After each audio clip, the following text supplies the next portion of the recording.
یہ کاغذ کا چھوٹا سا ٹکڑا آپ کو مالا مال کر دے گا، پر وہ کیسے؟ کیا آپ ساری زندگی غربت، تنگ دستی، مفلسی میں زندگی گزاریں گے؟ لیکن نہ، مجھ سے سونا بنانے کا آپ آج پورا نسخہ اور فارمولہ لے لیں۔ روحانی دنیا کے سونے بنانے کا ایک ایسا کشتہ اور ایک ایسا راز جو اب تک دلوں میں، سینوں میں رہا، آج میں اس کو افشاں کر رہا ہوں۔ اپنے گھر میں سونے کا دریا آپ بھی نکالیں، دیر کیسے؟ چند دنوں میں مالا مال ہونے کا راز۔ کیا آپ بھی ساری زندگی صرف خواب ہی دیکھتے رہیں گے؟ کیا آپ بھی ساری زندگی غربت، تنگ دستی میں گزاریں گے؟ کیا آپ اپنی نسلوں کو منگتا اور بھکاری چھوڑ کر جانا چاہتے ہیں؟ ہرگز نہیں۔ اس کا راستہ ہے، اس کی منزل ہے۔ وہ راز کیا ہے جس سے دولت، رزق، عزت، کائنات کے خزانے آپ نہیں بلکہ وہ آپ کو تلاش کریں؟ یہ وہ راز ہے جس نے ہزاروں نہیں لاکھوں لوگوں کی زندگیاں بدل دی۔ یہ راز پانے کے لیے ہمیں 7ویں آسمان پر جانا پڑے۔ ایک چاندی سے بنا جہان ہے، ایک سونے سے بنا جہان ہے، ایک موتیوں سے بنا جہان ہے، جہاں کے پھل یاقوت، زمرد اور ہیرو سے بنے ہوئے ہیں۔ یہ کاغذ کا ایک خوبصورت ٹکڑا آپ کی تقدیریں بدل دے اور سونے کے وہ راز آپ کے پاس آ جائے جسے دنیا ڈھونڈتے ڈھونڈتے قبروں میں چلی جائے۔ انسان جنت سے آیا، اس کا مزاج جنتی ہے، خواہشات جنتی، چاہتے جنتی، اس لیے وہ جنت کے بارے میں ہمیشہ سوچتا ہے، اور یہ قیمتی پتھر اور خزانے جنت کا حصہ ہیں، اور انسان ان چیزوں، قیمتی پتھروں یعنی سونا، چاندی، یاقوت، زمرد، ہیرا، کوہنور، مرجان، زبرجد، ان کا پھر دیوانہ ہے۔ آخر کیوں نہ ہو؟ جنت ان خزانوں اور قیمتی پتھروں ہی سے تو بھری ہوئی ہے۔ میں آپ کو چند حدیث کا خلاصہ عرض کرتا ہوں، مفہوم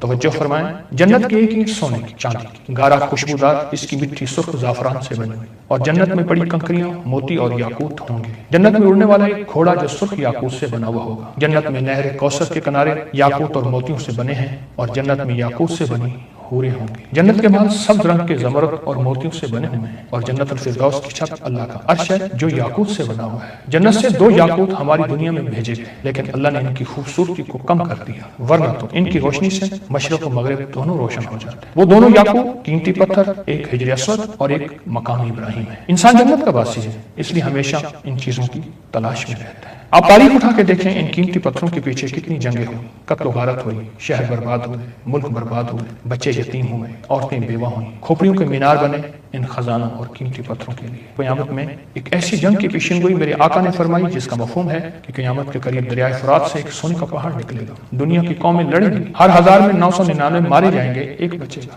آپ خود سوچیں، ان جواہرات اور قیمتی موتیوں کے لیے انسان کتنا دیوانہ۔ آخر دریائے فرات سے ہی کیوں سونے کا پہاڑ اور کیسے نکلے گا؟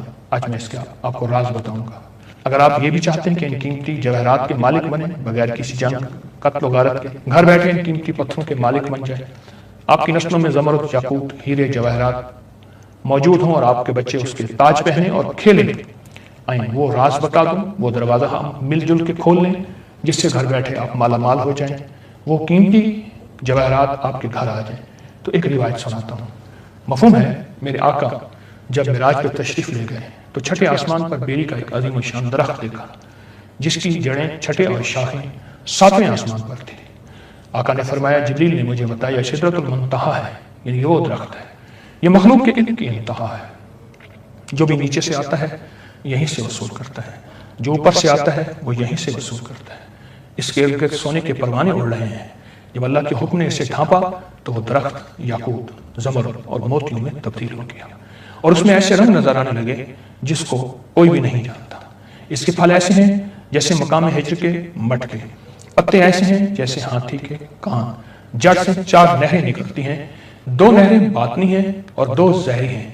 آقا نے فرمایا میں نے جبریل سے پوچھا ان نہروں کے بارے میں، تو جنت میں ہیں، اور زہری نہریں دنیا میں ہیں، وہ ایک دریائے نیل ہے اور ایک دریائے فرات ہے، یعنی 2 نہریں باطنی ہیں اور 2 نہریں دنیا میں ہیں، ایک نیل اور ایک فرات، دریائے نیل، دریائے فرات۔ میں دونوں دریاؤں پہ گیا ہوں۔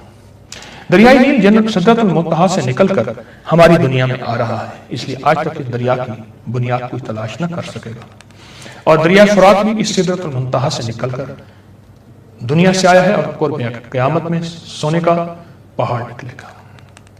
پچھلے کئی سو سالوں سے مہم جو ایڈونچر اور تجسس اور شوق کے قیمتی ماہرین، سائنسدان اس کی بنیادوں کو تلاش کرنے کی کوشش کر رہے ہیں، کوئی بھی کامیاب نہیں ہو سکے گا۔ ہو کیسے سکتا ہے؟ اس کی بنیادیں ہیں ہی آسمانوں میں۔ دریا نیل قدیم مصر کی تہذیب کے عروج اور دولت کا ایک بڑا ذریعہ تھا، اس لیے قدیم مصری لوگ اس دریا کو دیوتا مانتے تھے اور اس کی پوجا کرتے تھے۔ یہ افریقہ کا سب سے بڑا دریا ہے، یہ بہت بڑا پھیلا ہوا دریا اس کی لمبائی تقریباً 65,000 کلومیٹر۔ یہ دریا سوڈان کے ایک دلتی علاقے میں جس کا نام صد ہے گم ہو جاتا ہے۔ آج تک معلوم نہیں ہوا آخر نکل کہاں سے رہا ہے۔ نیل کے کنارے آس پاس کے علاقے قیمتی پتھروں کی کانوں سے مالا مال ہے۔ ان پتھروں کی کانوں سے نکال کر دریائے نیل کے ذریعے شاہی کارخانوں تک پہنچایا جاتا ہے اور یہ زیورات، کاغذات، مقدس اشیاء میں ڈھلتے ہیں۔ اس قیمتی پتھروں میں جامنی پتھر، یاقوت، سرخ یاقوت، عقیق، سنگ یش، زمرد، فیروزہ شامل ہے۔ نیل ایک دریا نہیں بلکہ زندگی، خوشحالی اور پوشیدہ خزانوں کی علامت تھا اور ہے، جس نے قدیم مصر کی عظمت کی بنیاد رکھی۔ آپ کو دریا نیل کے بارے میں ایک انوکھی بات بتاتا ہوں جس سے اندازہ ہوگا اس میں کائنات کے کیا راز چھپے ہیں۔ اس واقعے کو امام ابو محمد عبداللہ بن محمد جعفر الاصفہانی نے اپنی کتاب العظمہ کی جلد نمبر 4 صفحہ نمبر 1421 پر بیان کیا ہے۔ عبداللہ بن صالح فرماتے ہیں لیث بن سعد نے ایک عجیب واقعہ بیان کیا۔ حائض بن ابی سالون جو حضرت اسحاق علیہ السلام کی نسل سے تھے، مصر میں ظلم سے تنگ آ کر پناہ گزیر ہوئے۔ اس نے دریا نیل کی برکتیں، نعمتیں اور بہاؤ کو دیکھا۔ دل میں خیال آیا میں نیل کے کنارے کنارے اس کے اصل منبع یعنی اصل چشمے تک پہنچوں، چاہے مجھے اس کوشش میں موت ہی کیوں نہ آ جائے۔ وہ روانہ ہوئے۔ روایت ہے 30 سال انسانوں کے درمیان اور 30 سال غیر آباد علاقوں اور جنات کی وادی میں سفر کرتے رہے۔ 30 سال انسانوں کے درمیان اور 30 سال غیر انسانوں کے درمیان یعنی بیابان، جنگل، جنات کی وادی میں۔ ایک سب سمندر تک پہنچے جہاں نیل دریائے پھٹ کر نکل رہا تھا۔ وہ کنارے پر چڑھے۔ ایک سیب کے درخت کے نیچے ایک شخص نماز میں مشغول تھا۔ یہ شخص وہ تھا جو حضرت اسحاق علیہ السلام کی نسل سے تھا۔ اس کا نام عمران تھا۔ دونوں کا آپس میں تعارف ہوا تو عمران نے کہا مجھے بھی یہی شوق دریائے نیل کا کہ نکل کہاں سے رہا ہے، یہاں تک کہ اللہ کی طرف سے مجھے الہام ہوا یہاں ٹھہر جاؤ یہاں تک میرا اگلا حکم نہ آ جائے۔ پھر عمران نے نیل تک پہنچنے کا راستہ بتایا، شرط رکھی اگر میں مر جاؤں مجھے دفنا دینا، زندہ ہوں تو میرے پاس کچھ دن رہنا۔ عمران نے بتایا راستے میں عجیب مخلوق ملے گی جو سورج کی دشمن ہے۔ وہ مخلوق تمہیں سمندر کے کنارے کنارے لے جائے گی، تم لوہے کی زمین دیکھو گے، پھر تانبے کی زمین پھرو گے، پھر چاندی کی زمین تمہارے قدموں کے نیچے آئے گی اور آخر میں سونے کی سرزمین میں داخل ہو جاؤ گے۔ حائض روانہ ہوئے، تمام مراحل سے گزرے، سونے کی سرزمین میں داخل ہوئے جہاں اس نے سونے کے پہاڑ، درخت، زمین، ہر چیز سونے کی دیکھی اور سونے کے گنبد جس میں 4 دریا نکل رہے تھے، 3 زمین میں جذب ہو جاتے تھے اور باقی دریائے فرات، دریائے دجلہ اور دریائے جہون جسے آج کل دریائے آمو کہتے ہیں اور ایک نیل کی شکل یہ جاری ہو گئے تھے۔ پھر ایک فرشتہ ظاہر ہوا، کہا اے حائض تمہارا نیل کا علم ختم ہو گیا، یہ دریا جنت سے نکلتے ہیں اور جو جنت سے نکل رہے ہیں وہاں تمہارا علم ختم ہو جائے گا۔ فرشتے نے حائض کو جنت کا رزق دیا جس میں زمردی، یاقوتی اور موتی جیسے انگور تھے۔ حکم دیا اس پر دنیا کی کوئی چیز کو ترجیح نہ دینا، یہ بہت قیمتی تحفے تمہیں دیے جا رہے ہیں۔ واپسی پر حائض نے عمران کو مردہ حالت میں پایا، دفن کیا، کچھ دن وہاں قیام کیا، پھر ایک بزرگ نمودار ہو گئے۔ بہت دلچسپ واقعہ ہے میں جو آپ کو سنا رہا ہوں۔ بات چیت ہوئی بزرگ سے، دوران ایک سیب کی طرف اشارہ کیا ان بزرگوں نے جسے عمران نے جنت میں دیکھا تھا۔ شیخ نے سیب کی خوب تعریف کی یہاں تک کہ حائض نے اس میں ایک نوالا کھایا۔ اس میں شیخ نے کہا یہی وہ پھل ہے جس نے تمہارے باپ آدم کو جنت سے زمین پر بھیجا، اگر تم اس سے بعد رہے تو یہ رزق ہمیشہ رہے اور سب انسانوں کو نصیب ہوتا رہے۔ یہ حائض کی آزمائش تھی، اس نے وہ حد پالی جو اس کی ہمت تھی۔ پھر واپس مصر آیا، لوگوں کو نیل کا راز بتایا اور وہیں وفات پا گئے۔ آج آپ کو ایک ایسا عمل کرا دوں جس سے وہ جواہرات، وہ خزانے، وہ موتی، وہ ہیرے، وہ لال آسمان سے دریا نیل میں آ رہے ہیں اور دریا نیل سے آپ کے گھر آ جائیں۔ کیا آپ چاہتے ہیں؟ یقیناً ضرور چاہتے ہیں۔ تو پھر ایک کام کریں، یہ جو تعویذ ہے نقش دریا نیل ہے جو ہمارے اپنی میگزین میں یہ دیکھیں چھپا ہے، اپنی میگزین میں چھپا ہے دریا نیل، اور یہ نومبر 2023 میں چھپا تھا، نیٹ پہ موجود ہے۔ تعویذ ہے دریائے نیل کا۔ روزانہ کسی بھی وقت 11 مرتبہ سورۃ رحمان کی آیت فَبِأَيِّ آلَاءِ رَبِّكُمَا تُكَذِّبَانِ تصور کریں کہ نیل سے روشنی، ایک تصور میں روشنی، جواہرات اور روحانی خزانے آپ کے گھر آ رہے ہیں۔ اس نقش کو سامنے رکھیں اور روزانہ کسی بھی وقت 11 مرتبہ سورۃ رحمان کی آیت اور تصور کریں کہ نیل سے روشنی، جواہرات اور روحانی خزانے آپ کے گھر آ رہے ہیں اور آیت پڑھیں گے فَبِأَيِّ آلَاءِ رَبِّكُمَا تُكَذِّبَانِ، اور اس کا ہدیہ حضرت عمر رضی اللہ تعالیٰ عنہ کی روح کو ہدیہ کریں امیر المومنین حضرت عمر کی، جن کے وسیلے سے ہمیں یہ نقش ملا۔ آپ عمل کرنے سے کیا ملے گا؟ نمبر 1 رزق کی برکت، نمبر 2 کاروبار میں عروج اور ترقی، نمبر 3 نسلوں سے محتاجی ختم اور تنگ دستی ختم، نمبر 4 بے اولادوں کو اولاد، نمبر 5 نسلوں میں بیٹے ہی بیٹے، نمبر 6 آپ جہاں چاہیں وہاں عزت وقار شان و شوکت، نمبر 7 ذاتی گھر، بہترین گھر، بڑا گھر اور خوبصورت، نمبر 8 بڑے لوگ حکام افسران آپ کے خیرخواہ ہوں گے، اور نمبر 9 آپ اور آپ کی نسلیں صحت اور عافیت والی زندگی گزاریں گے، اور نمبر 10 آپ کو روحانیت میں عروج اور کمال حاصل ہوگا، اور نمبر 11 اللہ آپ اور آپ کی نسلوں کو دنیا کے قیمتی خزانے عطا کرے گا۔ آئیں مجھ سے ایک دفعہ اس کا طریقہ پھر سن لیں، ہم دہرا لیتے ہیں یہ عمل کیا ہے۔ یہ تعویذ نقش دریائے نیل، اس کو لکھیں گے، پرنٹ نہیں ہاتھ سے لکھنا ہے، لکھ کے سامنے رکھیں گے، آپ لیمینیشن کرا لیں، روزانہ کسی بھی وقت جب آپ فارغ ہوں، اور یہ عمل ہر حال میں کیا جا سکتا ہے، ہر حال میں کیا جا سکتا ہے۔ اس کو سامنے رکھ کے سورۃ رحمان کی آیت فَبِأَيِّ آلَاءِ رَبِّكُمَا تُكَذِّبَانِ اس کو دیکھتے ہوئے سخت تصور ہوئے، اور تصور یہ ہو کہ اس کی روشنی، اس کا نور مجھے مل رہا، میری نسلوں کو مل رہا۔ دوسرا تصور جواہرات اور روحانی خزانے جو اس کے اندر اور دریائے نیل میں موجود ہیں، عرشوں سے آ رہے ہیں، تو وہ یہ ساری چیزیں مجھے مل رہی، میری نسلوں کو مل رہی۔ پوری امت کا بھی تصور کرنا ہے، ہمارے دل میں ساری انسانیت و امت کی خیر خواہی ہو۔ یہ عمل اگر آپ نے زندگی میں شامل کر لیں، یقین جانیے چھوٹا سا عمل ہے، 11 دفعہ پڑھنا ہے، پر آپ کی زندگی کو مالا مال کر دے گا۔ نیل کے اندر جتنے بھی خزانے ہیں، دریائے نیل کے اندر جتنے بھی خزانے ہیں، وہ سارے خزانے آپ کے ہیں، آپ کو ملیں گے۔ یہ عمل زندگی کا حصہ بنا لیں، گھر کا ہر فرد کرے، آپ کو جو وقت میسر ہو، جو لمحہ میسر ہو، جس میں یکسوئی ہو، جس میں سہولت ہو، آپ کو جو لمحے میسر ہو بس اس میں کریں، اور ضرور کریں۔ زندگی میں کامیابیوں کے راز بکھرے ہوئے ہیں، لے لیں، وقت تھوڑا ہے، زندگی کی خبر نہیں ہے، کیوں؟ تاکہ دنیا بھی جنت بن جائے اور آخرت بھی جنت بن جائے۔ اللہ ہر چیز پہ قادر ہے کہ دنیا میں بھی جنت کی نعمتیں عطا فرمائے اور آخرت میں بھی جنت کی نعمتیں عطا فرمائے۔ آئیں دیر کیسی، اس پہ توجہ کریں اور اس پہ دھیان کریں، اور انشاءاللہ کامیاب ہو جائے۔ جزاک اللہ۔ السلام علیکم۔ بچہ اگر روتا تھا حضور اپنی نماز مختصر فرما دیتے تھے۔ ہاں، نماز مختصر کر دیتے تھے بچے کے رونے پہ، نماز مختصر کر دیتے تھے۔ اور حتیٰ کہ سرکار کا فرمان ہے میرے آقا کملی والے کا کہ اگر بے زبان اور بچے نہ ہوتے، اللہ زمین کو تانبے کی بنا دیتا، آسمان سے قطرہ بھی نہ اترتا، زمین کو زمین تانبے کی بن جاتی، آسمان سے قطرہ بھی نہ ہوتا۔ ہاں، آسمان سے ایک قطرہ بھی نہ، ایک قطرہ۔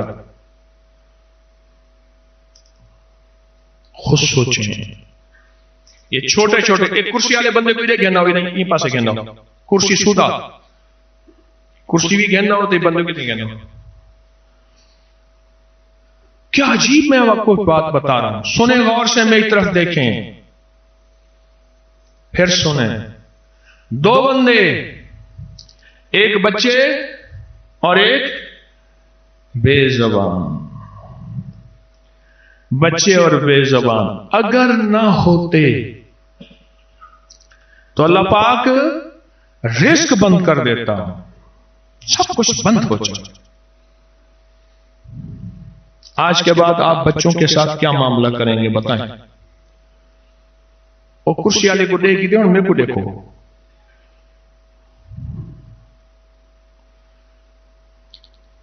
کیا کریں گے بتائیں؟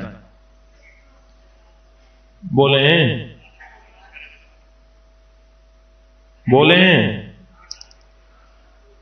نہ شفقت پیار دیتا، میں گالی کہنی کیتی جیری کیتی ہیں وہ کریں دے نہیں، میں جھوٹا پی منا پوس،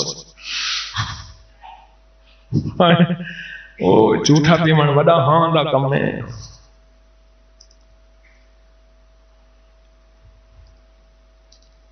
بولیں میں پھر بتاتا ہوں وہ ٹوٹکا جو میں کرتا ہوں، اور اس کے میرے پاس حوالے ہیں، اس کی میرے پاس سندیں ہیں۔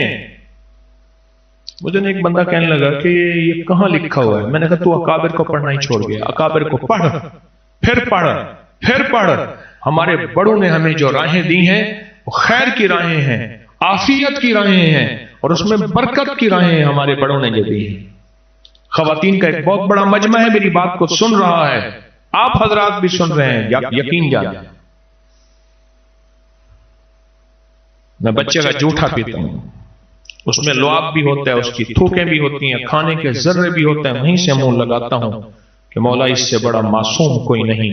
مومن کے جوٹھے میں آقا کا فرمان ہے، شفا ہے، شفا ہے، شفا ہے۔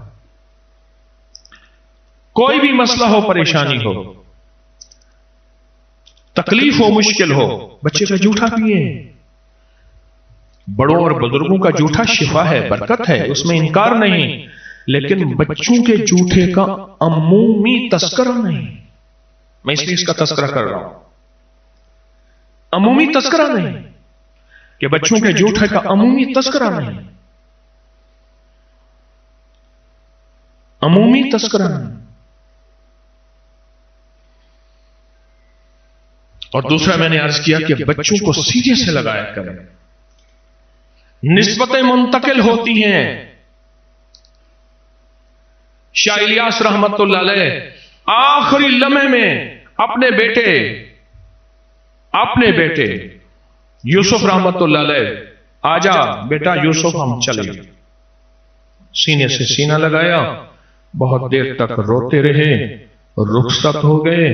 صبح منبر پہ بیٹھے تھے یوسف صاحب، اور جسم تھا ابا کا، اور زبان تھی ابے کی، اور جذبہ تھا ابے کا۔ نسبتیں منتقل ہوتی ہیں۔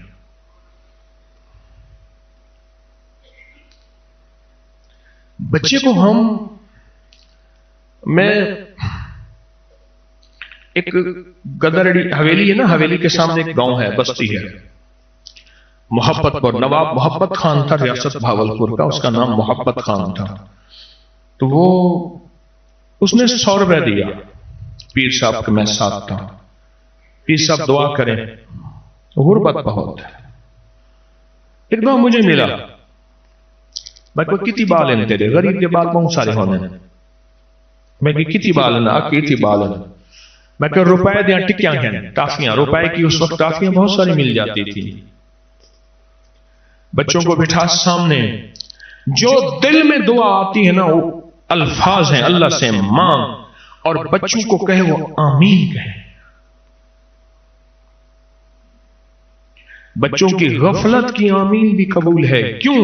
ان کی تار اللہ سے جڑی ہوئی ہے، ان کا تعلق اللہ سے جڑا ہوا ہے، ان کی نسبتیں اللہ سے جڑی ہوئی ہیں، ان کی غفلت کی آمین بھی بہت بہت آمین ہے۔ میں نے کہا روز یہ عمل کر، دوسرے دن تیسرے دن کر، ہفتے میں ایک دفعہ کر۔ روپے کی ٹافیاں بچوں کو، میں کہ پہلے نہ دے بھی نہ تو کھا دے بھاگے سے نہیں، پہلے نہ دینا، ٹافیاں سامنے رکھ، آمین کہنا۔ کچھ عرصے کے بعد مجھے ملا، مجھے کہنے لگا رب نے تونگری کے دروازے کھول دیے۔ مولانا یعقوب نانوتوی ایک ہمارے بڑے گزرے ہیں، بچوں کو جمع کرتے تھے، ان کو کھلاتے تھے، اور کہتے تھے تم دعا کرو میں آمین کہتا ہوں۔ کوئی توتلی زبان میں، کوئی ٹوٹی زبان میں دعا کرتے تھے، اور آمین کہہ کے اللہ سے کہتے تھے اللہ دعا کر رہے ہیں معصومین، اور آمین کہہ رہے ہیں فرشتے، تصور فرشتوں کا کرتے تھے، اللہ اب بھی کسی قبولیت کا شک ہے آپ تو عطا کر دے۔ سچی بات ہے، اب بھی کوئی قبولیت کا شک ہے، اللہ اب تو عطا کر دے۔ اور قسم اٹھا کے فرماتے تھے کہ میری ہر دعا قبول ہوتی ہے جو میں بچوں سے کراتا ہوں، بچوں سے کرا۔ معصوم بچوں کی دعائیں، انہیں بڑی طاقت ہے، انہیں بڑی تاثیر ہے۔ چھوٹا معصوم بچہ ہے، اس کا جھوٹا، اس میں بڑی طاقت ہے، اس میں بڑی تاثیر ہے، بہت طاقت ہے۔ علامہ جلال الدین سیوطی رحمت اللہ علیہ حوالے اس لیے دے رہا ہوں، اکابر کو پڑھنا تو چھوڑ گئے، میں معذرت سے چاہوں گا، ناواقفیت کی ہے وجہ، پھر کہاں لکھا ہوا ہے؟ سیوطی نے فرمایا پہلوٹی کا بچہ ہو، پہلا بچہ پلوٹی دا بال ہوئے، وڈا دھی ہوئے یا پوتر ہوئے، پہلا بچہ ہو پہلوٹی کا، اس کا جو اترا ہوا کپڑا ہے وہ سرہانے رکھ، اترا ہوا کپڑا ہے سرہانے رکھ، اور عجیب بات فرمائے سورت انا انزلنا 40 دفعہ پڑھ لے، بس سورت قدر انا انزلنا 40 دفعہ پڑھ، اس کو سرانے رکھ، اور یہ عمل 40 دن کر، کپڑے کو سرانے رکھ، اور یہ عمل کپڑا اترا ہوا ہو، میلا ہو، نیا ہو یا پرانا ہو لیکن پہنا ہوا ہو، 40 دفعہ سورت انا انزلنا پڑھ۔ اس کپڑے پہ پڑھنا ضروری نہیں، کپڑے کے ساتھ بیٹھ کے پڑھ کے اپنی مرادیں، اپنی مشکلیں، بیماریاں، تکلیفوں کا کر، کہا 40 دن کے اندر اللہ تیری مرادیں، مشکلیں حل کرے گا، تیری بیماریاں ختم کرے گا، تیری ناکامی ختم کرے گا۔ بچوں کے ساتھ تو اس کریم کا انوکھا نظام ہے، اس کریم کا انوکھا نظام ہے۔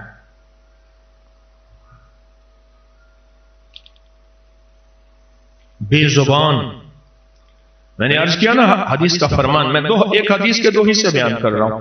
آقا کا فرمان ہے، مفہوم ہے کہ اگر بے زبان اور بچے نہ ہوتے، اللہ زمین کو تانبے کا بنا دیتا اور آسمان سے پترا نہ گرتا اور لوگ تڑپ کے مر جاتے کہ رب اتنا ناراض ہے اور رب کو اتنا ناراض کیا ہے اپنی خطاؤں اور نافرمانیوں کی وجہ سے۔ بے زبان، ایک گھر تھا تو گھر میں جنات ہی جنات تھے، کپڑے کاٹ دیتے، آگ لگا دیتے۔ ابھی اس دن میرے پاس آیا، انہوں نے کیمرے کی ویڈیو دکھائی ہے، کیمرے چونکہ ہر جگہ لگے، گھر میں خاتون کچن میں داخل ہوئی تو آگ لگ گئی، کچن سے نکلی آگ ختم ہو گئی۔ جنات کے واقعات بڑھ چکے ہیں۔ حضرت دین پوری رحمت اللہ علیہ الہ آباد تشریف لے گئے، اہل حدیث کے الہ آباد لیاقت پر، کہ اہل حدیث حضرت کے مرید تھے، حضرت سے فرماتے تھے حضرت سارے گھر جو لو دعا عطا فرماؤ چاہ مرشد آئیں۔ جس گھر میں جاتے کہتے فقیرو گھر گھر جنات اور گھروں لانگھا بڑائی کھڑے، لانگھا آنا جانا بنایا ہوا ہے، جڈا دا قرآن تے تسبیحاں چھوڑے وے، سجدے تے اللہ دا نا چھوڑے وے، جن تورے گھراں کے لانگے بڑائی کھڑے۔ جنات کے نظام چونکہ میرے پاس سارا دن آتے ہی دکھی لوگ ہیں، سکھی کیا کرنے آئے گا، دکھی آتا ہے۔ جنات کی دنیا بہت بڑھ گئی ہے حد سے زیادہ، اور جنات کی شرمناک حرکتیں اظہار نہیں کرتا، بہت زیادہ بڑھ گئی، بہت زیادہ، حد سے زیادہ بڑھ گئی۔ تو بات کیا کر رہا تھا، پہلی عمل کیا بتا رہا تھا،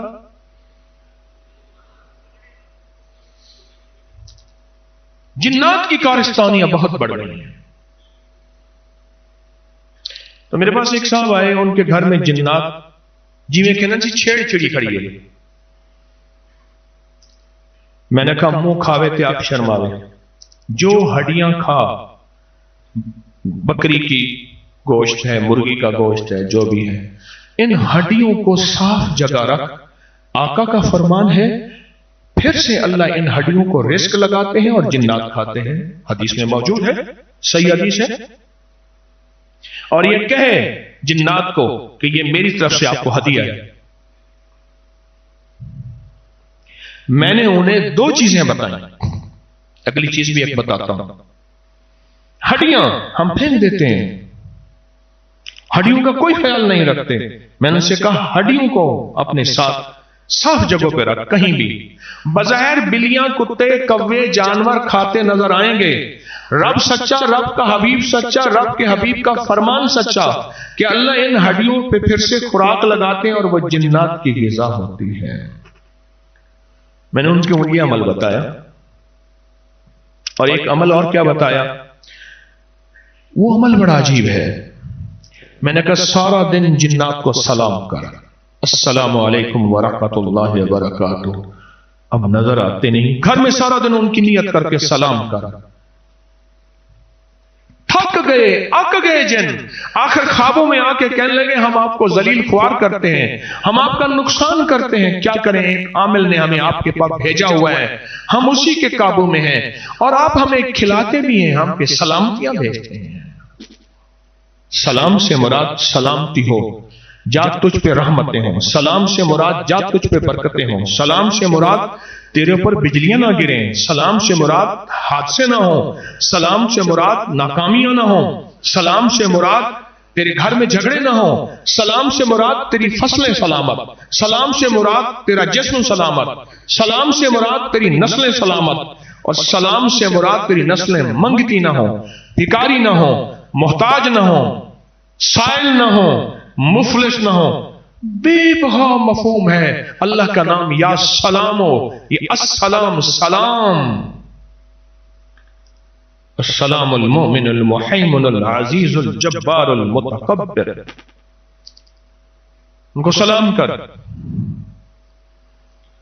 میں بہاولپور پڑھتا تھا تو ایک صاحب کو دیکھا، اس کی ٹانگیں ایسے اوپر نیچے ہوتی تھی اور ہر کسی کو السلام علیکم۔ ہم اکثر سلام صحیح نہیں کرتے، بعض اوقات مجھ سے بھی خطا ہو جاتی، السلام علیکم، السلام علیکم کیا لفظ، اور ابھی بڑی نازک زبان ہے، اس لیے میں اکثر اعتراف کرتا ہوں مجھے عربی صحیح نہیں آتی، اردو بھی صحیح نہیں آتی، زیر زبر میں بڑا فرق پڑ جاتا ہے، اس لیے میری عربی میں اکثر اپنے چینل ٹی وی پروگرام میں بھی کہتا ہوں کہ یہ میں دعا پڑھ رہا ہوں، زیر زبر ٹھیک کر لیجیے گا۔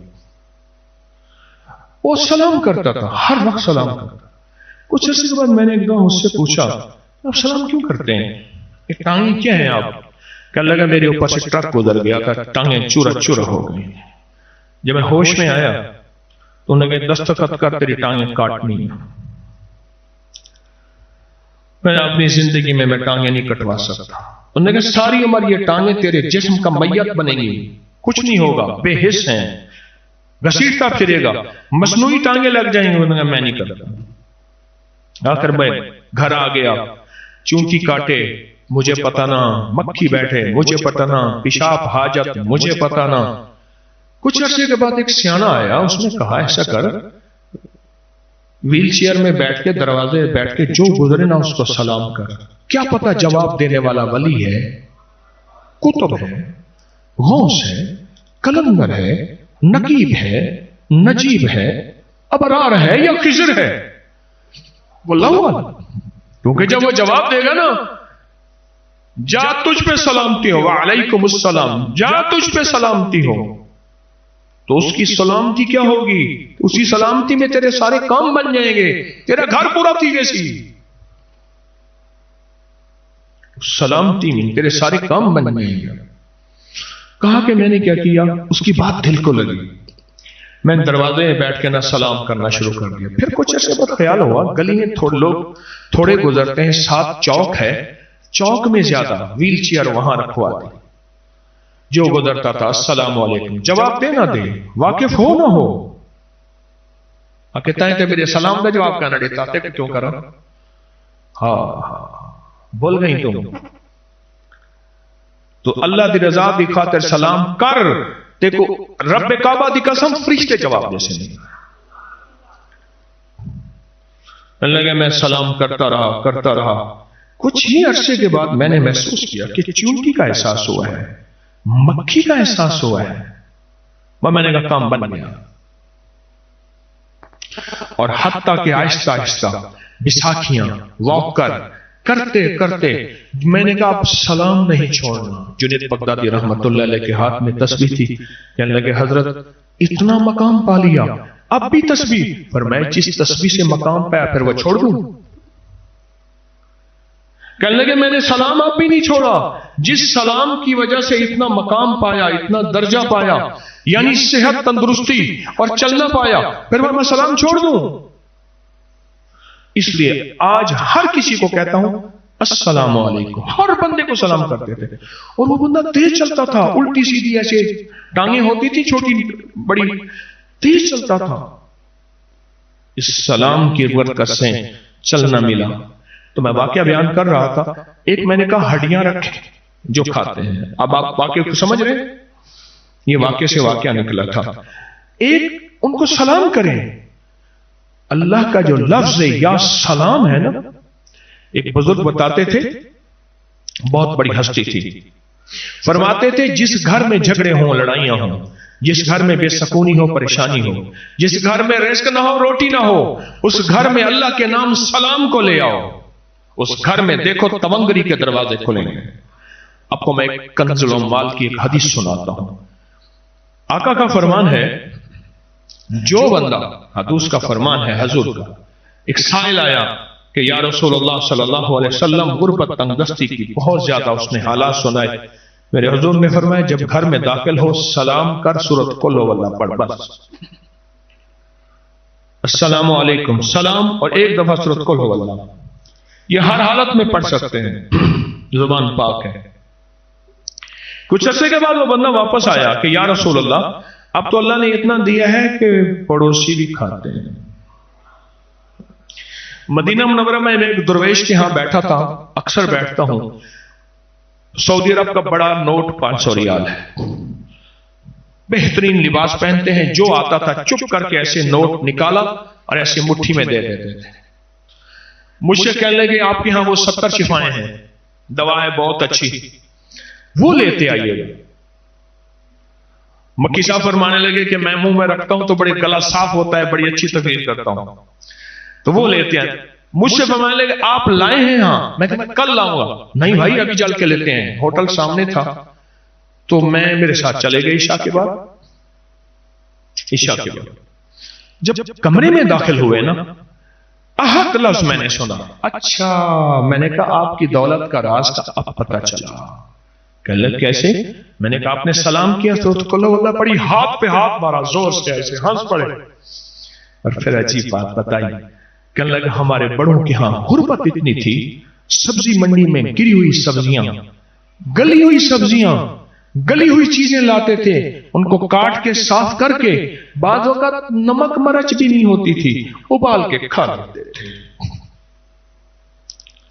کسی درویش نے بتایا کہ جب گھر میں داخل ہو سلام کر اور قل ہو اللہ پڑھ، اس دن سے رب نے بخت کے دروازے کھول دیے. اس میں ایک اور واقعہ یاد آیا. اس وقت پاکستان کے وہ بڑے نامور شخص ہیں، مالدار ہیں، انہوں نے اپنا واقعہ سنایا اور سنایا یہ ڈیرہ اسماعیل خان میں. کہنے لگے میرے گھر میں غربت تھی، میرے چچا کا گھر ساتھ تھا، 7 دیوار تھی چھوٹی سی، اور ہمارا گھر تھا. وہ تونگر تھے، ہمیں غربت تھی. آتا تو آٹا ہوتا تھا تو نمک نہیں ہوتا تھا، نمک ہوتا تھا تو مرچ نہیں ہوتی تھی، مرچ ہوتا تھا تو لکڑی نہیں ہوتی تھی. گھر میں آخری غربت تھی. اماں کیا کرتی؟ اماں کرتی پتر ہے، بیٹا ایک ہے. اماں روٹی چپ کر کے آدھی پون روٹی کھلا دیتی تھی، بہنیں بچیاں روتی رہتی تھی. غربت. یا رخت اقامت کا سر انجام ہے بے جا، اس منزل پر خوف پہ آرام ہے بے جا. ہاں، غربت کے بھی ہوتی ہے عجب شام، کرتا ہے سفر جب قافلہ راہ تو آرام. غربت. کسی نے ہمیں یہ عمل بتا دیا، گھر میں داخل ہو سلام کریں اور سورۃ اخلاص پڑھیں. حدیث کا عمل ہے، مستند عمل ہے، بتا دیا. کہنے لگے ہم نے کرنا شروع کر دیا. غربت رہی، ہم نے عمل نہ چھوڑا. غربت رہی، ہم نے عمل نہ چھوڑا. بس فیصلے پھر ہوئے. کہا ایک دفعہ میں آیا، اماں کہنے لگے بیٹا آٹا ہے لکڑیاں نہیں. اور میری چچی کیا کرتی تھی، جو بھی کھاتی تھی پیتی تھی اس کے چھلکے ہمارے گھر پھینک دیتی تھی ہمیں جلانے کے لیے. سادہ ہاں ساڑن پیتے، جلانے کے لیے گھر پھینک دیتی تھی.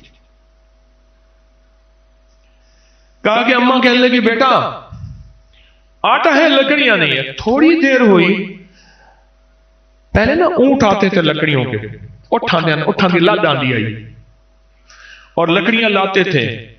اس نے کیا کیا، چچی نے لکڑیوں کے آگے جو کانٹے دار شاخیں تھی نا، وہ ساری توڑ کے کٹھی کر کے ہمارے گھر پھینک دی. اماں کہنے لگے پوترا لکڑیاں آ گئے. کہا میں نے پہلی مدد دیکھی اللہ کی. چچی کا حسد اور میرے مطابق اللہ کی مدد.